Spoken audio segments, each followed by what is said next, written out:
Hi, good afternoon, everybody. Welcome to the October webinar. Hi, Lynn. Hi, Liz. Hi, Peggy. I see you, Tom Dusen and Tom Grant. Hi, Wayne. John Marshall, thank you for joining us. Janine, Eric, Dave, good to see you.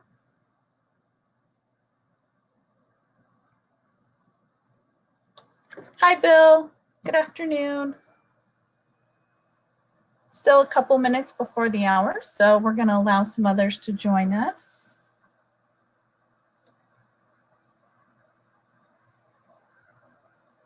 Hi, Kelly. Glad you can make it. Hi, Terry. Hi, Catherine. Good afternoon, everybody.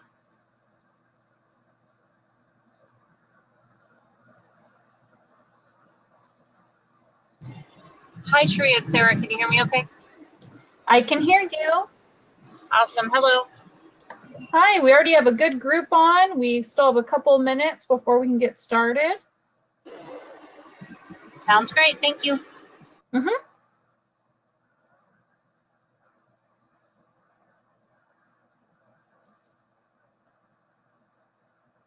Hi, Bill Hicks. I see you. Good afternoon.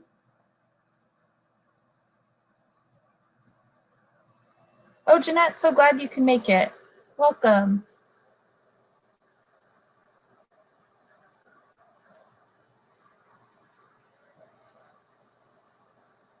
Jamie, glad you could join us too. Good morning, or good afternoon already. That's right, I know what time it is.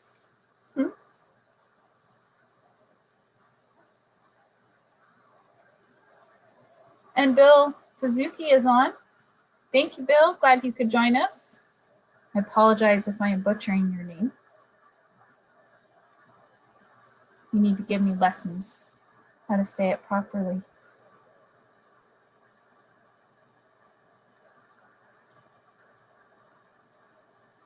Hi, Pam. Glad you could join us.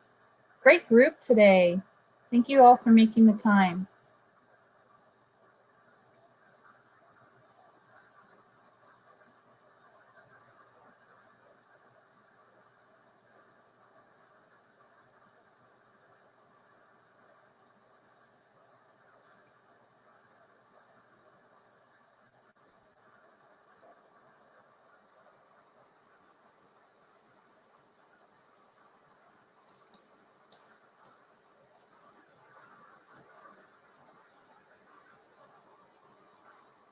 All right, Sarah, I have 101. Do you want to go ahead and get started? Yep, absolutely. Hi, everybody. Welcome to our Ambassador webinar for October. We're so glad you could join us, and thank you for taking the time. We've got some important updates for you today, so very much appreciate you being on. So we'll start as we always do with really this reminder to ground us in why we do this, and it's so that we can help families on their worst day ever. The emergency shelter that we provide allow people to not only survive in a critical time when they may be exposed to the elements because of natural disasters that have occurred, or threatened because of conflict. And so the emergency tools that we provide not only helps people during that moment, but also in that interim time until they can start to rebuild. And so for families in Sulawesi right now, that worst day ever is happening now. And 7.5 earthquake struck on September 28th, and there was an ensuing tsunami. And so you can just see here some of the pictures of the damage that the country incurred. And so we have some different kind of facts and speaking points to share with you. Excuse me, September 25th. It was the 28th. I'm sorry, that top bullet is wrong there. We'll correct it for you when we send this out, but it was September 28th when a 7.5 magnitude quake and tsunami with waves of up to 3 meters hit the island of Sulawesi. We do have some government figures that have confirmed over 1,400 lives have been lost and 66,000 homes have been either damaged or destroyed. So that's 71,000 people who are displaced currently. And access has been an issue issue. A lot of the island is devastated and communications are down too. So we have a team on the ground that's just starting to assess the extent of the damage. Many of the roads are still blocked, and so we're just working to see how we can navigate the current conditions so that we can find out which families are most in need so that we can target them with our assistance. And so we know that some of the most critical needs right now are for items like tents and shelter kits and also water filters, since the spread of disease is a concern oftentimes after either floods or tsunamis, given that there's typically an increase in vector-borne disease and also waterborne illnesses. So here you can just see another picture of the damage. To give you an update, we do have a team on the ground. They are currently working to assess the situation.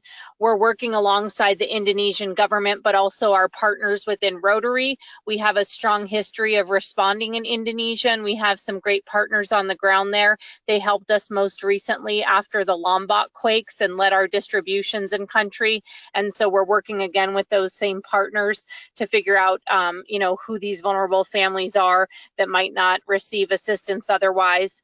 Also, we know that, we can't give back what was lost, but that we can do a lot to help provide families and communities the tools they need to start to recover. And so we do have aid stored nearby in Malaysia. We have items like tents and shelter kits, things like water filters and blankets that are stored nearby and that we can have easily shipped into country or quickly done so. So looking here, you can just see some more pictures of the damage. We did want to let you know that we've set up a restricted fund.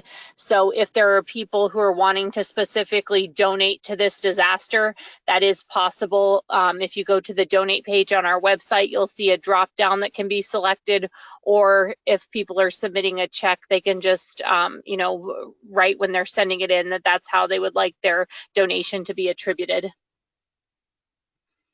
So looking at how our ambassadors can help, you guys do such incredible work day in and day out to raise awareness of the work of our organization, but really following these big disasters is a time that we can mobilize our supporters, as so many are motivated to give. And so, really the first step is letting just people know that the disaster has happened and that we do have a restricted fund set up, and it is possible to help and to allocate those resources directly.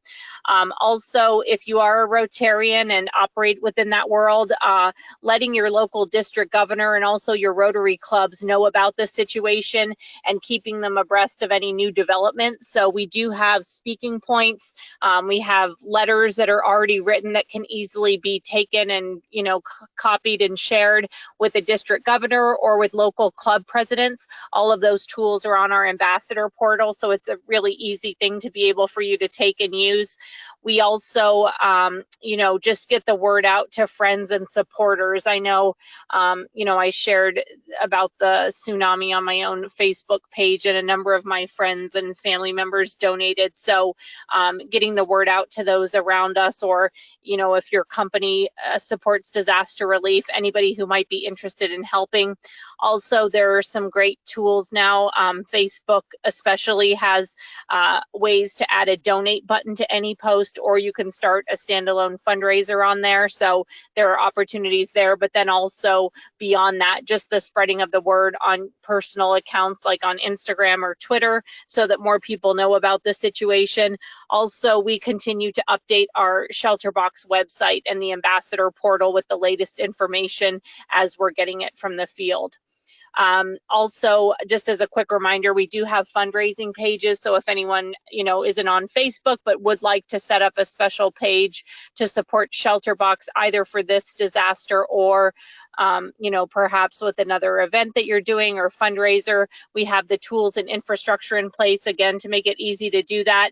And then also, if there are, local contacts you have within the media, we do have a press release written as well that we're happy to distribute to any of those contacts.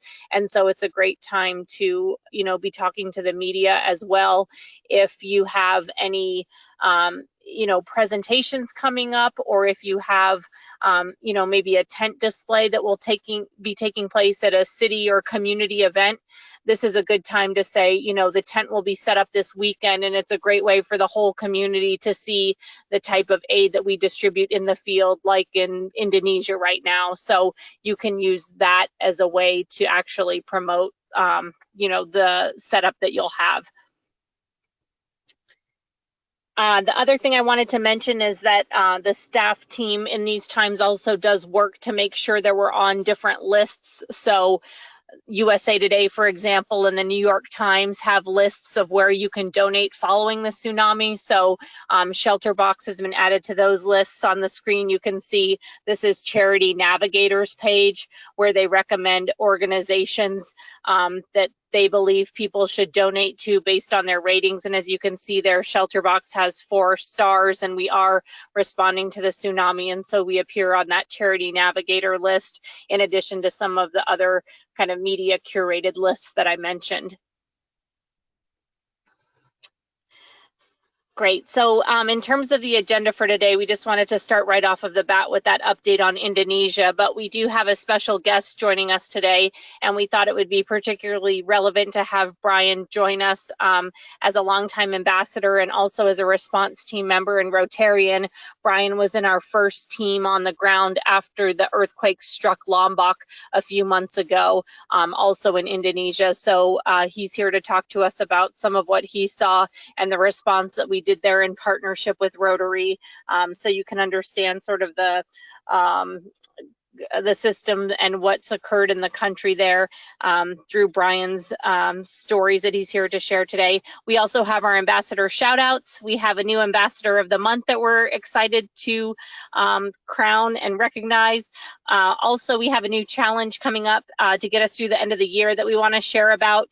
And then there's the new feature we've been doing called One Thing. So we ask different ambassadors around the country, what's one thing that you always make sure to mention in presentations or when you're out talking to people, so that we can hear one another's ideas and continue to build on our knowledge base.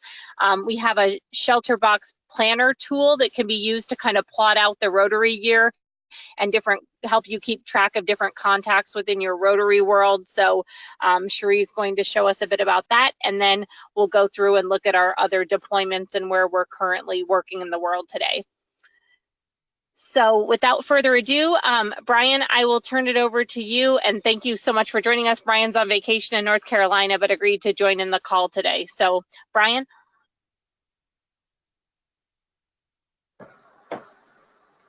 Hi, Brian. Are you on the line with us? He may have called in and he is trying to unmute himself. Okay, perfect.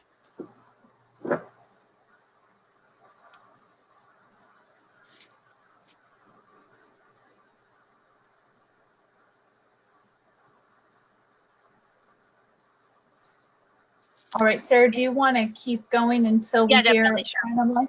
All right. Yep.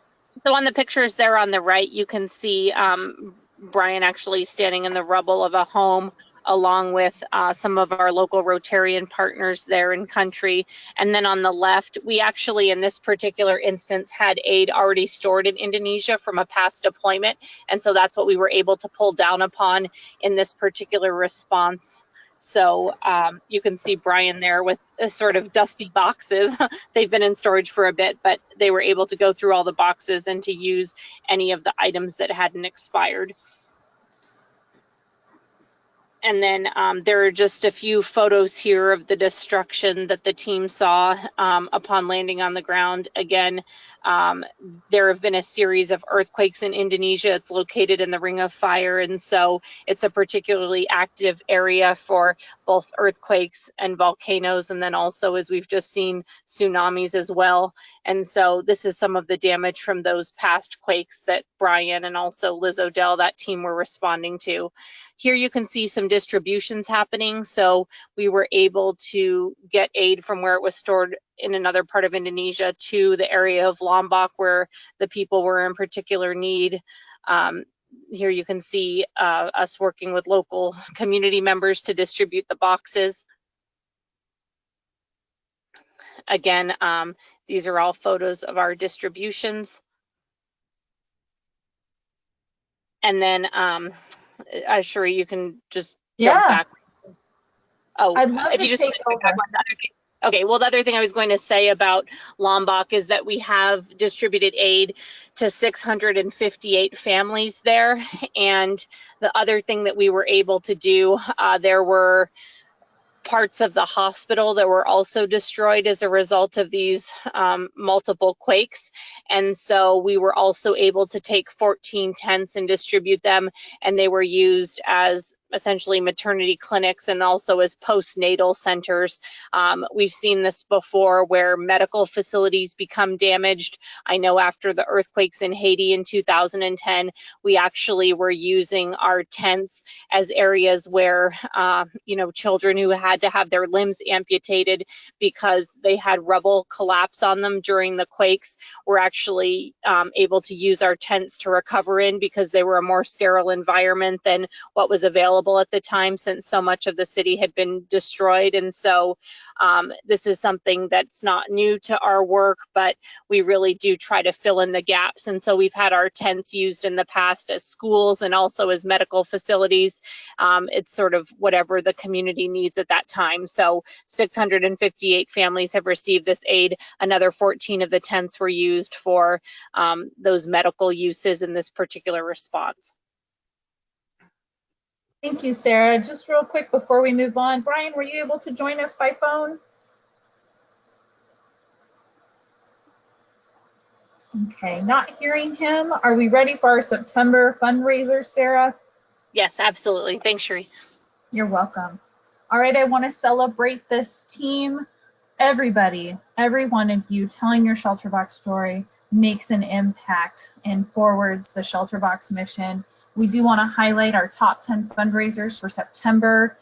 From Eric Elsie, paddling down the Mississippi, he was able to raise another $6,211. Thank you, David, Gary, Tom Dewson. We have Alan Cyphers, Ted, Peggy, Malcolm Carla, Greg, Ken Thompson, Dean. All of you have done excellent work in your effort to share your ShelterBox story, so thank you. Later, there will be, sometime this week, there will be a post on Facebook that not only shares these top 10, but gives our total fundraising efforts for the month of September and highlights those who helped make September a grand month by raising $1,000. So keep your eye out for that, and thank you all again so much. And now on to those shout outs. I want to take a moment to just really say this was a month where we had so many people for the first time doing their ShelterBox presentation. So Anthony Hansen, Bill, Janine Mural, they all completed their first presentation this month. They dove right in. So I just want to thank you all for your enthusiasm and diving in to share your ShelterBox story. I actually was able to get a picture of Janine here, and here she is presenting to the Rotary Club of Forest Grove, and she was able to go with Pamela Jean Myers and Bill Woodard, who said that they were able to see it and that she did a great job. And on scene within that presentation, they passed the hat and were able to raise $363. And this club is committed to being a hero club. So great job, Janine. Thank you so much. And I know Lynn Nemiroff was on the call just a little bit ago, and he still is. Great, Lynn. I'm glad you're able to be on here with us while I share your pictures from Brazil. Lynn took his ShelterBox story all the way to Brazil, and he was able to share there. And I just am so grateful because I see our ambassadors all the time taking ShelterBox with them on vacation. And I just thank you for living, eating, breathing, and sleeping ShelterBox. And then here we have Wayne. He has set up at the AAA headquarters for a 3-day event, and he was able to have some wonderful conversations with attendees, including Catherine Fick, and she addressed the crowd. She kind of set them up to begin having those conversations, and it was just a great day for ShelterBox support. And then later on, he was ready to share a ShelterBox story. He was ready, rain or shine. He had set it up, and you can see that it did rain, less shine. And the event actually got rained out, and they ended up canceling it. But I wanted to take a moment to thank Wayne for his willing spirit to be there, regardless of the weather. And you know, we do have a couple minutes. Why don't I go ahead and see, Lynn, did you want to say anything about your Brazil photos? And I know Wayne is on the line too. Lynn, I'm going to give you a second if you'd love to tell us Yeah, about your can you hear me? Can you hear me? What happened was the bottom picture is all students from around the world at their district, from as far as away as Zimbabwe, Zambia, Japan, France, U.S., uh, Italy, India, and they all gathered. And the top picture is uh, myself, the third one from the left. Two over is girl by the name of Vanessa, who was a Rotary vocational service exchange, who fell in love with me. My wife, I was visiting her. She was a Rotarian. Her husband's a Rotarian. Um, and they were in the Uberlanda club in Seoul. They were all in Uberlandia. He's also a member. This was the district governor who was in charge, or assistant governor, should say, that was in charge of all the students. And there were a couple of other Rotarians all came to hear me at a breakfast on Sunday morning in Brazil. And all the students signed a Brazil flag with their names and their countries. And it was presented to me before I left. It was a great experience to talk to those people while I was there. I didn't send you pictures. I talked to two other Rotary clubs, Uberlândia Cidade Jardim, what was one, the other was Uberlândia Sul. So it was a great time. I'll see these people shortly at my house in good old New Jersey. Thank you, Lynn, and thank you for sharing your story with us. Okay. All right, Wayne, do you want to tell us a little bit about your experience at the AAA headquarters?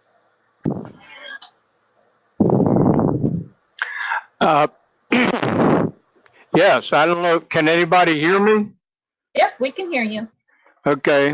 That was an interesting opportunity set up in the conference center in the National Harbor Gaylord Resort in suburban Maryland, just across the Potomac from Virginia. The exhibit was there from Saturday morning until I guess Wednesday morning. I think their event primarily ended on Tuesday, but I didn't get to take it down until Wednesday.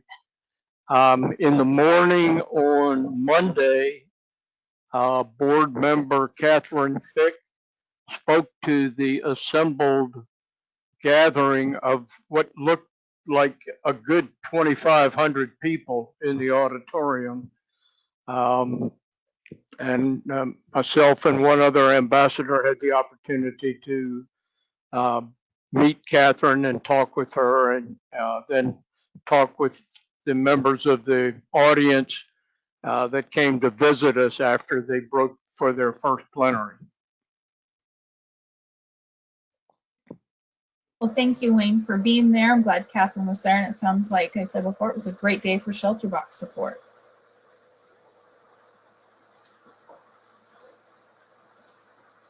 All right, moving on, I want to acknowledge Lee and Catherine Barr Nelson. They too have taken ShelterBox on the road. They did a little ShelterBox road trip. This specific presentation was a large community festival that was in conjunction with the Rocky Mountain National Park. And they set up the ShelterBox display. You can see they had an article written for the Autumn Gold Fest. And I know Catherine is on the line. Let me see if I can get her unmuted. Catherine, I'd love for you to share if you'd like.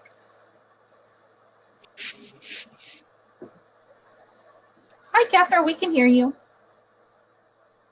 Hi, this is actually Lee. Oh, hi, Lee. You came up under Catherine. Well, I'm glad that you can join us. Thank you for being on today. Yeah, no worries.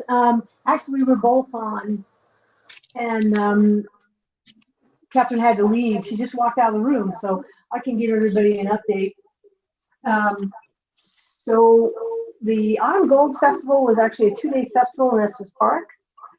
And we probably had about between 75 and 100 people come up and go through the tent. I got some donations. We did get, like you mentioned, a really nice article in the paper. And the Tuesday before that, I was at the Rotary Club in Estes to give a presentation to them, so they were aware of the ShelterBox.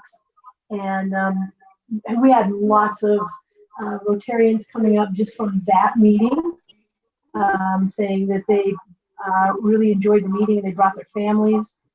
So lots of exposure. We got invited back to the festival for next year, and I got invited to 2 other festivals that are going to occur in the next couple of months based on the people that walk through our tent at the On Gold Festival. That's great. I know you guys have been busy, so thank you for keeping that energy up and sharing ShelterBox. I appreciate you. And I don't think Fran is on the line today, but Fran sent me pictures live. She was capturing this moment, and it was her time spent at the Westwood Rotary event. And at the time she was sending me the pictures, she already had a $1,000 check for ShelterBox. So thank you, Fran. And here we have a picture of Peggy and Malcolm Carlaw. And this was special because this is abandoned by the Sea Rotary Club. They were stopping by. They set up ShelterBox, as you can see here. This club has already been donating to ShelterBox, but their presence here was an opportunity to really steward that relationship and thank the donor and to answer any additional questions that attendees had. In fact, one attendee wrote a check on the spot for $250. So I want to thank you, Peggy and Malcolm, for being there and helping investing in this relationship. And I do see you're on the line, so I'll give you a chance just to talk about it if you want. Am I unmuted? Yep, we can hear you. Okay, great. So the interesting thing about this is this was their main fundraiser for the year. And so a lot of the people in the audience were not Rotarians, but were guests. And so it gave us an opportunity to showcase what the club was doing and how their donors' money was being used to help either the community or ShelterBox or one of their other international projects. So it was a good opportunity to introduce ShelterBox to other people and also just support the club, which has made donations over the last few years. Yeah, that's great. Thank you so much for going and yeah, for introducing more people to ShelterBox. Appreciate you.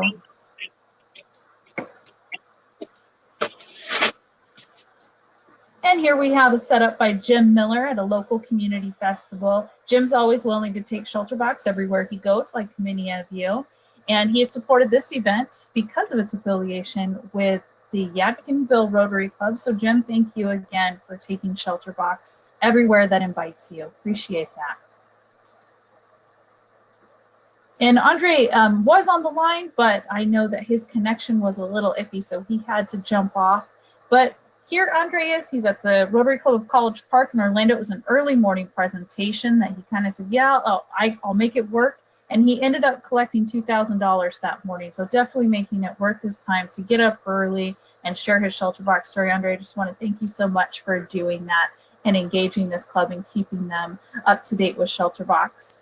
And then just shortly after that, he got on the road, did another ShelterBox presentation at the Sunshine Titusville Rotary Club. So thank you all for not just doing one presentation a week or a month. Like, you'll go where the need is, and it is obvious. Thank you. And speaking of sharing ShelterBox, Louis Turpin went to the Zone Institute for Zone 24 and 32. He actually had some star-studded visitors at his display up in Montreal. And you can see Barry Rassin and Trustee Mario Cesar de Camargo. I'm probably mispronouncing that, but really grateful that Louis was able to go and represent ShelterBox at Zone Institute for us. And then on the right is a different display at the Rhinebeck Interact and Rotary Clubs representing ShelterBox at Porch Fest. You'll have to Google that so you can learn what it is. Very interesting. And here we have Greg Kraus, Jack Young representing ShelterBox at the second Zone Institute of the year, Zone 28 and 29, which happens to be the last Zone Institute that will take place for that zone in Erie, Pennsylvania. Greg, I know you're on the line. Is there anything that you would like to share with us about your experience at Zone Institute?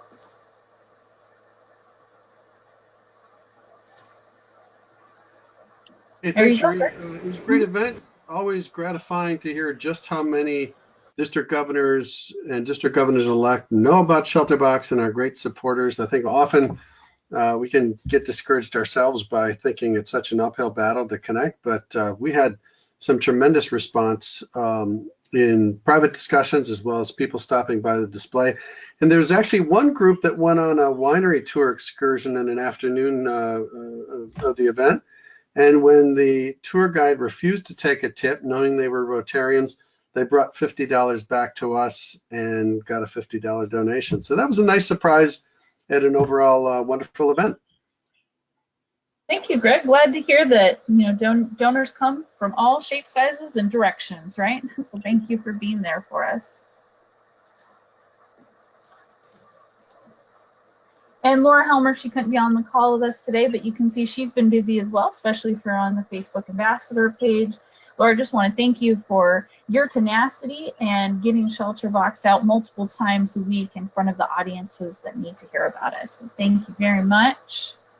And for ShelterBox, exposure recently in different media sources. So Tom Henderson Hall of, not Tom Henderson, Tom Dewson, I apologize, Tom there. Tom Dewson's Hall of Fame notice did make it into the local news there in Henderson, New York. And we had the Experience ShelterBox event also make the local news. And Eric Elsie's Rare Life Eagle, we got notice that he's in the top 30. He's on his way to the $50,000 grand prize. And we just got to keep voting every day. We're hoping to keep him in the top 3. That's currently where he's sitting. Now we're going to open it up to you all to share any of your successes that I've missed today. So if you have anything you all want to share, if you want to raise your hand using the control functions, let me know. We'd love to hear from you. Cherie, while you're waiting for comments to come in, I just wanted to share, many of you saw the notice that ShelterBox had been nominated for a Nobel Peace Prize this year, and we really feel that it's an incredible honor. There are 10 million different NGOs across the world, and so for ShelterBox to be one of the 115 that were nominated for the Nobel Peace Prize in recognition of our efforts in conflict zones worldwide was really something that we were blown away by. And while we didn't win the prize, we wanted to congratulate the 2 recipients who did. And also I'll mention Nadia Murad, who won, was kidnapped when the Islamic State took over her homeland, and you know, she was abducted and she was subjected to rape, and so she's committed herself to a life of activism protesting such cruelties.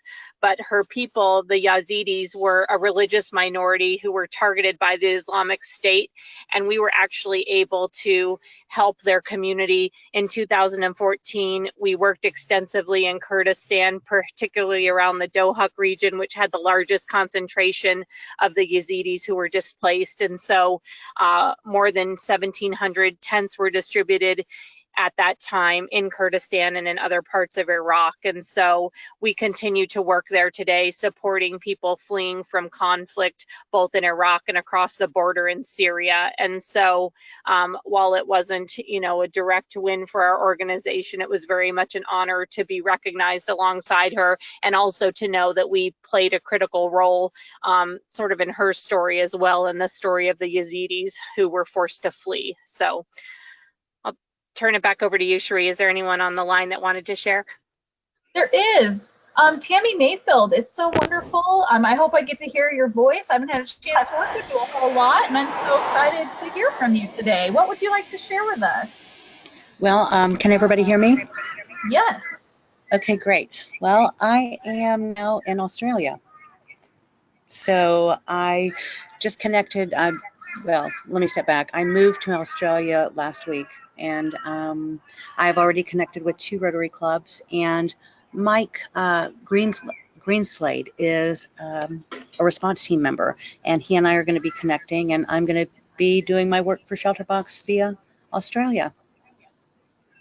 Well, Tammy, we will miss you, but I am so excited for Oh, your new adventure, and I know that you're going to share ShelterBox with any Australian that will let you talk. absolutely. I already have connections with 2 Rotary clubs here in the Gold Coast, and that's just the beginning. Oh, So, Tammy, well, Yep. thank you thank so you much for letting. absolutely, and thanks for all you guys do in the U.S. now. So, thank you. Oh, you're welcome. Thanks, Thanks Tammy. for coming online. All right, Sarah, we are ready to announce the Ambassador of the Month.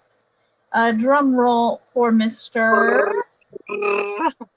Eric Elsie. So we have the man, the myth, the legend, and the beard, and you'll have to go on to the Facebook Mississippi Expedition page to see what he looks like now without the beard. But Eric Elsie, in the last 90 days, has visited, he says, now over 60 Rotary clubs as of this morning. He has raised over $50,000.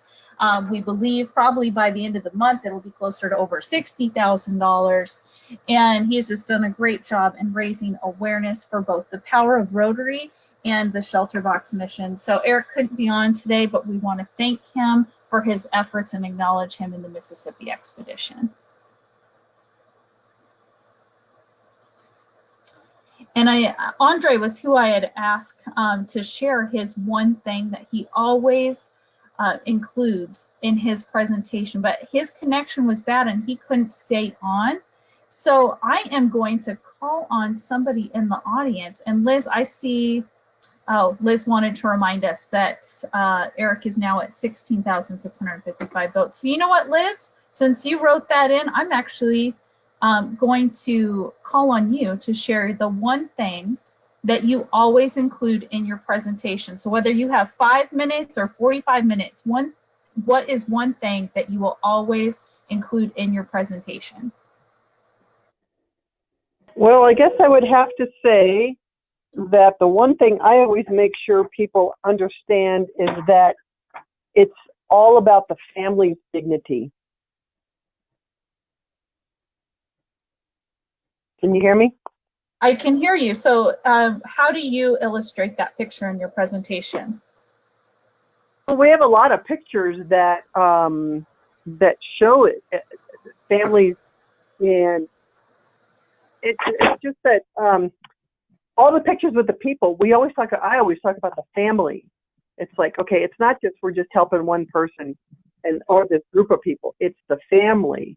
And I think if you talk to people and you say, okay, now how would you guys as a family react if you lost everything on your worst day ever? You know, I like that perspective, Liz, getting people to picture not just themselves, but their family and recovering as a family. First suffering as a family and then recovering as a family, because you've got multiple generations involved, you've got maybe multiple genders involved. And when you're picturing that, there's different challenges that come up as a family. So getting people to picture a family loss, a family devastation, and how they're going to overcome, I'm sure that really grabs your audience and plays on that emotional, pulls at the heartstrings, right? So that way you're getting them engaged, you're getting them to listen based off of putting them in that situation, in that picture. So thank you for coming off mute and sharing. I know I put you on the spot, so I appreciate you taking the time to share with this group that it's about getting those people to picture themselves and their family in that disaster so that they can even have a taste maybe of what it might be like. So thank you, Liz. All right, Yeah, Liz, Sarah.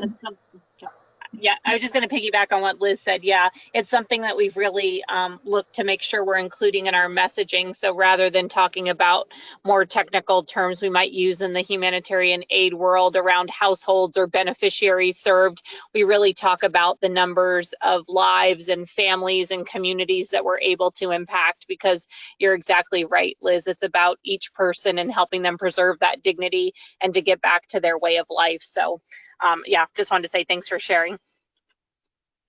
Yes, and Sarah, I'm going to toss it back to you because we're now going to share with this group about the Brighten Lives Challenge. Perfect. Thanks, Sheree. So since the spring challenge was so successful, we had over 32 2 ambassadors, I want to say, complete the spring challenge, which meant they did one presentation every month during the spring, and the recipients or challenge winners got a special Luminate solar light to add to their collection. So we have between now and the end of the year what we're calling the Brighten Lives Challenge. And the idea behind this challenge is that each ambassador would go out and either host a Shine for ShelterBox dinner themselves, or encourage a Rotary Club or different Rotary Clubs that you're working with to come together and do one, because we know that through these special events, we can actually bring in more people. Peggy talked to us earlier about having been at a dinner that didn't just include Rotarians, but had other members of the community where we could really showcase what it is that we do. And so being able to expose more people to our mission through this event that has a lot of, tools and resources already put together is where we want to focus between now and the end of the year. And so for anybody who either completes a Shine event themselves or has a friend do one, or perhaps another Rotary Club in their area, we have a special gift that will be sent to those ambassadors. We have some nice tags that have been made up that are actually descriptions of the aid items. So if you have a ShelterBox display and you have the cooking equipment out and the solar light and that sort of thing, but you can't be manning everything the entire time, these tags actually tell people what the item is and what it's used for. And then there's also a story of a family who have received the aid. And so we do have some different Shine examples from this past year to share, and some different tips for you as well. Here you can see an example of a Shine event that was kind of a bigger dinner held by a Rotary Club. Tom Grant and John Marshall worked to host this nice dinner. So it was a big seated dinner at a restaurant, but it also included a live and silent auction. So that's one model for what a Shine for ShelterBox event could look like. We've also had people do smaller dinners inside their home. We've got another example here of what it would look like to host an outdoor event that was more of kind of a gathering that you can see on the next slide. And so really the idea is that there's no right or wrong way to host a Shine for ShelterBox event. And so we did go and talk to Tom Grant and John Marshall after they hosted their event, and they helped us to gather together some of these tips of what they would do next time. So one of the things they said was to allow enough planning time. So now is a great time to start planning Shine events for this winter. Also reaching out to ShelterBox supporters who aren't necessarily Rotarians, but as we talked about, kind of expanding that circle so that we're telling new people about what it is that we do. They thought it was a good idea, and something they're going to work on next year is getting some corporate sponsors, so that if perhaps there are some expenses associated with the event, that those can be covered, so that when people come to the dinner, they know 100% of their donation will go back to ShelterBox, and that's where that corporate sponsorship can really come in handy. Also trying to think through and having a registration process. Again, if this is a smaller dinner at your house, it wouldn't be as necessary, but if you're doing a larger event, to make sure that you've thought of what steps will need to happen for people to be able to check in and to find the way to their seat. Also, one of the things they mentioned was that they had a ShelterBox display, but people kind of got caught up in the fun of cocktail hour. So they made sure that they brought people over to the ShelterBox display so that they could talk them through it, and were deliberate about being able to show people what exactly it was that we did. And then, like all good things, being able to involve a lot of volunteers, because we know that's how everything gets done, but many hands make light work. And so the other thing they recommended was really having different people to help, and everyone kind of putting in around their area of expertise. So they had people that were great at decorating, and others that were entertainers, and others that prepared great food for the night. So kind of getting a team together if you are planning on hosting a bigger event was another tip that they shared with us. So really these different types of Shine events can take different forms. So we've seen successful ones done as just a candlelight dinner at somebody's house.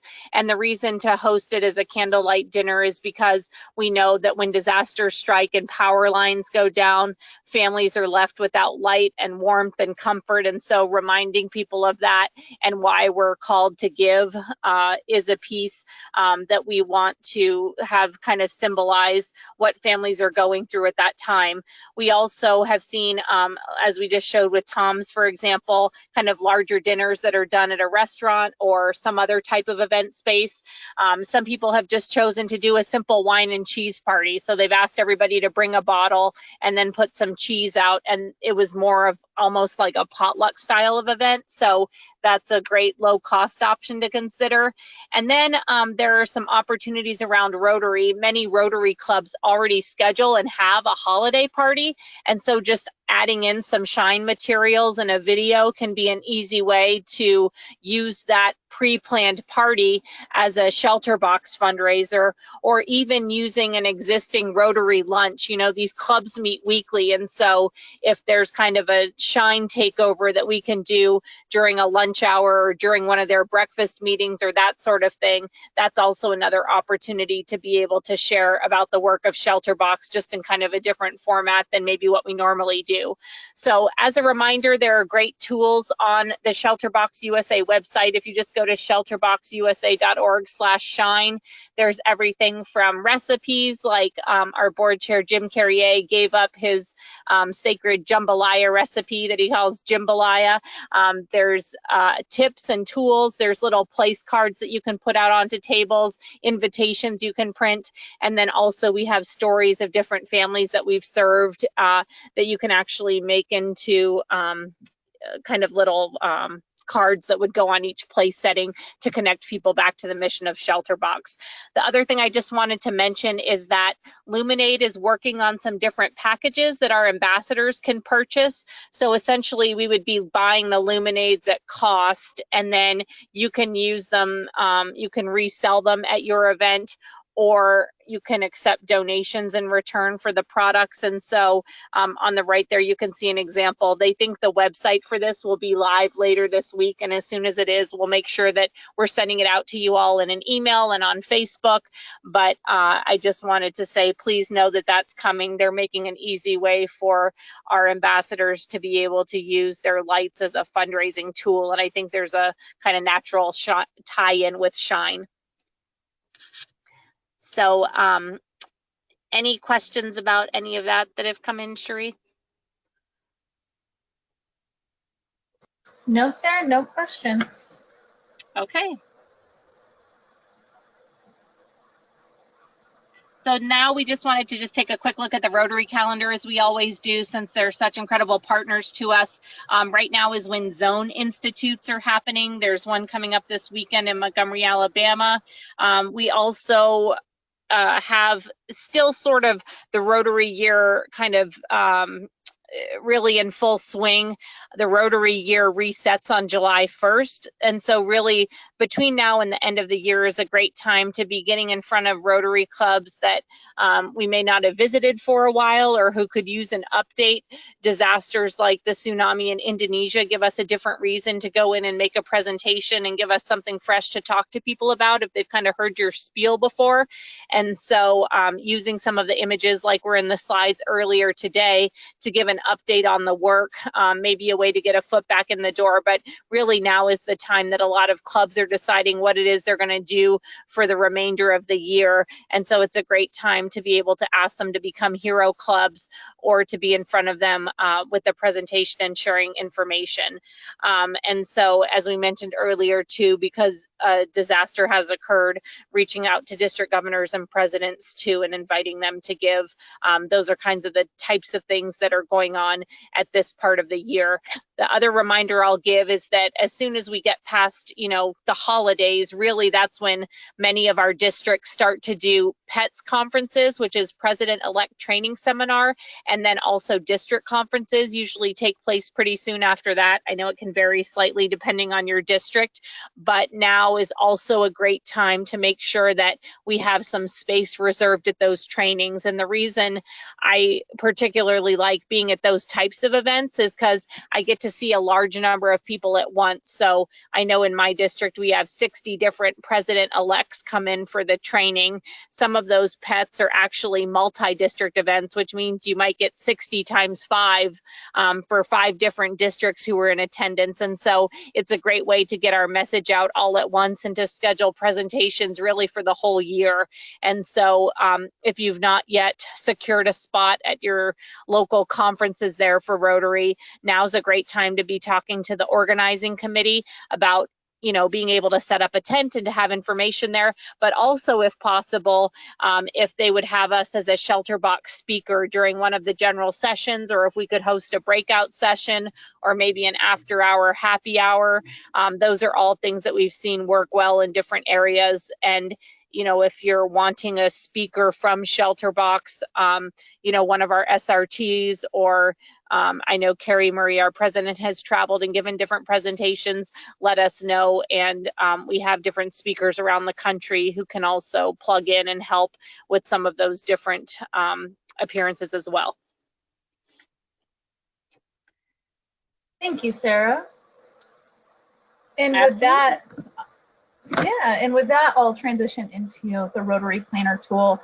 This resource, for those who have not seen it yet, is a resource that was kind of born out of our Rotary Relations Committee, developed over the Rotary International Convention. I want to thank Greg Kraus for his work on this and those that already have received it and provided their feedback.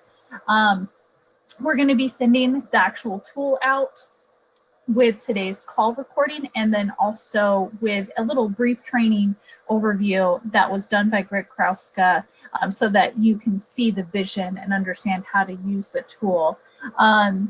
Greg, I know you're on, so I don't know if you'd like to just come off mute and maybe share. And then I see Brian Glenn was able to join us. So you know what, with Brian on, we're going to just see if we can grab Brian while he's on vacation. So Brian, I am going to turn it back over to you and take the slides back to the Lombok. And then Greg, stay tight and we'll come back to you. All right, Brian, you are ready on my end if you want to unmute yourself. Okay, can you hear me okay? Yes, we can.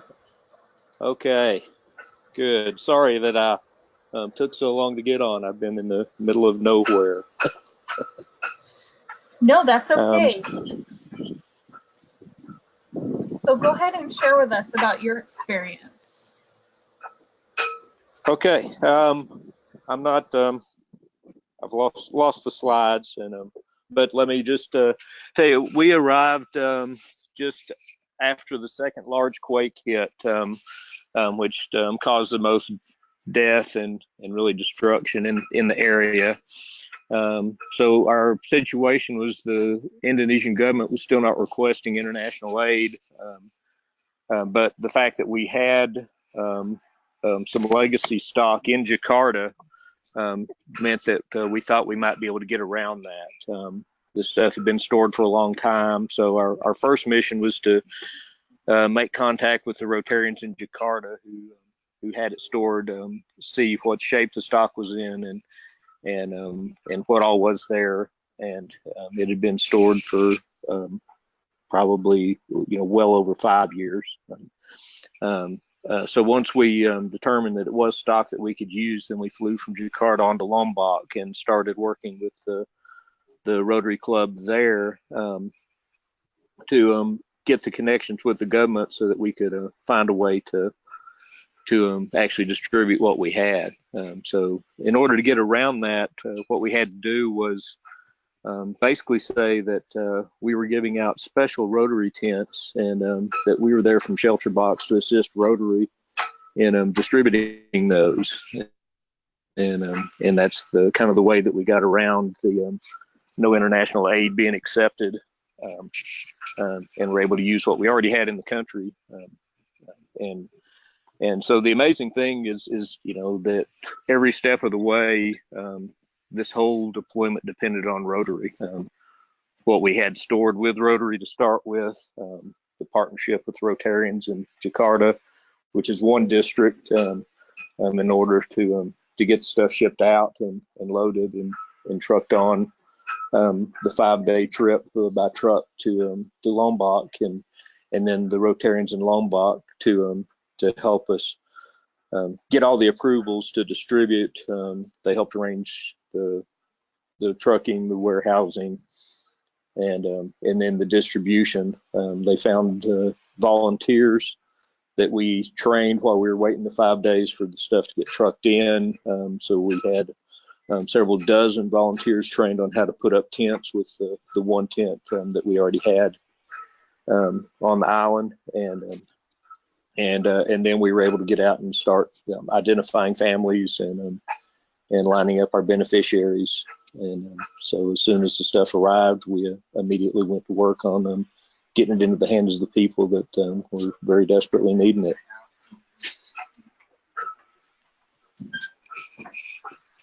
What else? Thank you, Brian.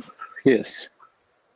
No, thank you for joining us. I like what you said about it being dependent upon Rotary, and it just really, I think that's a good point to bring up if you all are doing updates to Rotary clubs. It's just the strength of that relationship, and it's not just the way we fund our mission, but it also makes our work possible in country. Sarah, did you have any questions for Brian?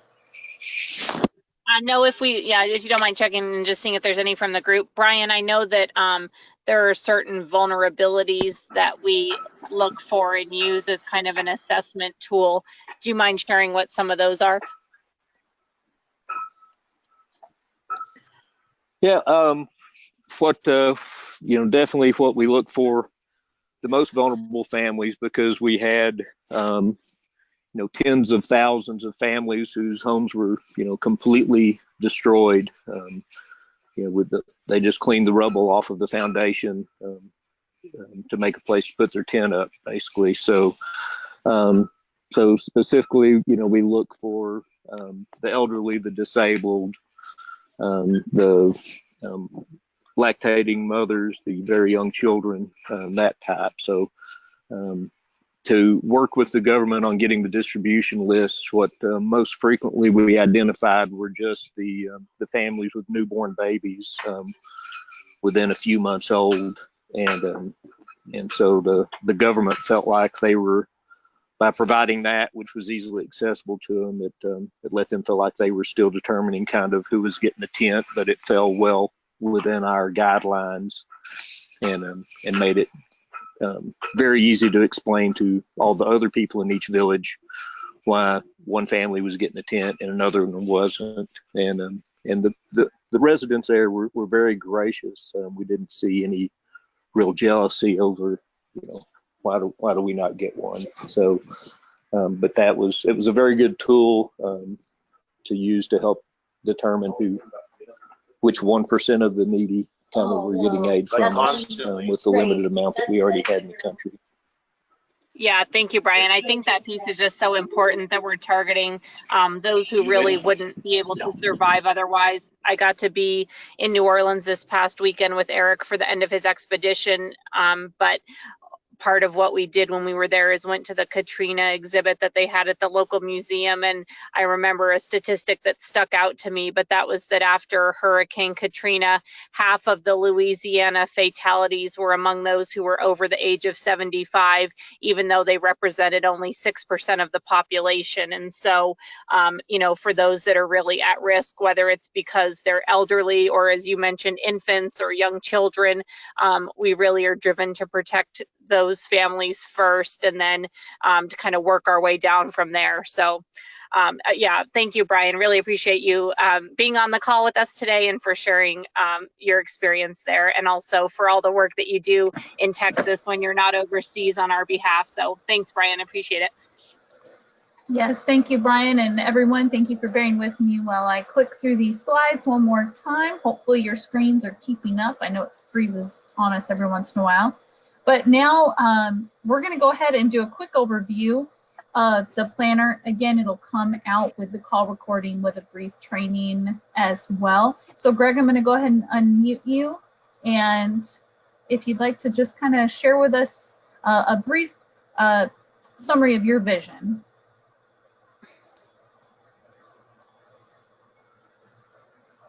All right, Thanks, Greg, Sheree. you're unmuted. You're welcome. A couple things about this planner. It came out of some conversations with a number of ambassadors and others. And so Rotary Relations Committee took a first shot at some of the ideas, the essential elements that ought to be here.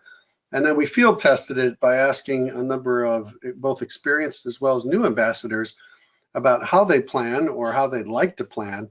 And in the process, we incorporated that in. So you'll see it when you see it, but I'll tell you the way it was designed was, first of all, to be simple and easy. So many of you are very experienced. You've got your routine. You know exactly how you want to be organizing yourself for your Rotary efforts. And for you, it's a good way to just remind yourself of the things you want to make sure you cover.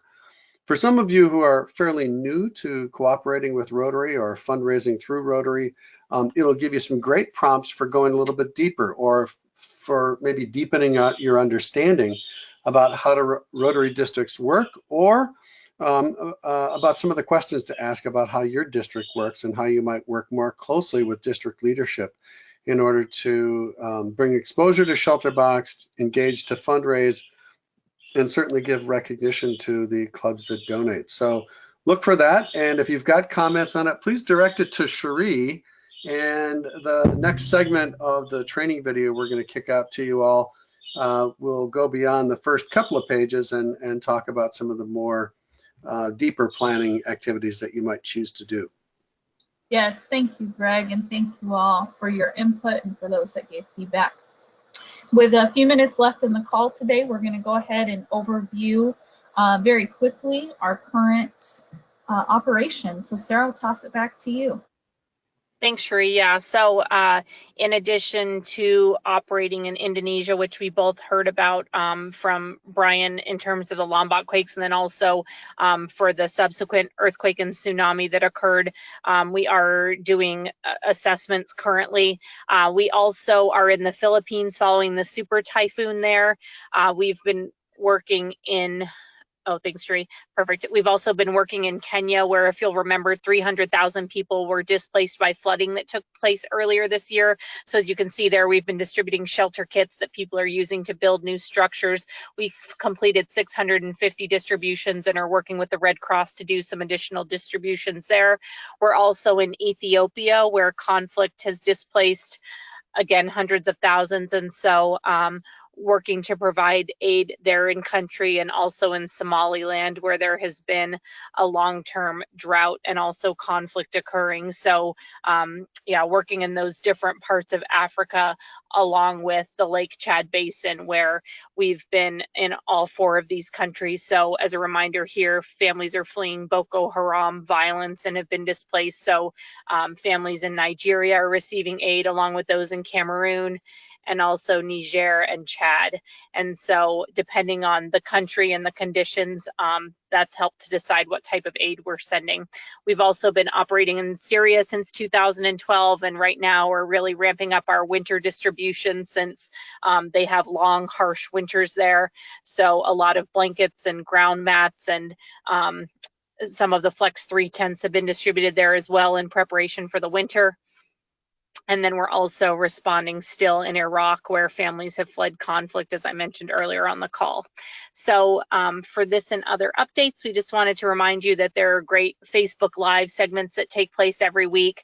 And then you can also visit our website as well and look at the news section to get any new information. So I know that we're at the end of our time, but if there are any questions that you had that didn't get answered on today's call, or things that you need, or ideas that you want to share with us, please, Sheree and I are always here and love hearing from you all and getting chances to talk to you. So if there's anything that we can do for you, or questions that need answering, please let us know. Otherwise, we will talk to you in a month, and look forward to our November call. And thanks again to each of you for all you're doing to support ShelterBox and our mission worldwide. Have a great day, everybody. Everyone. Bye. Bye. Thank you.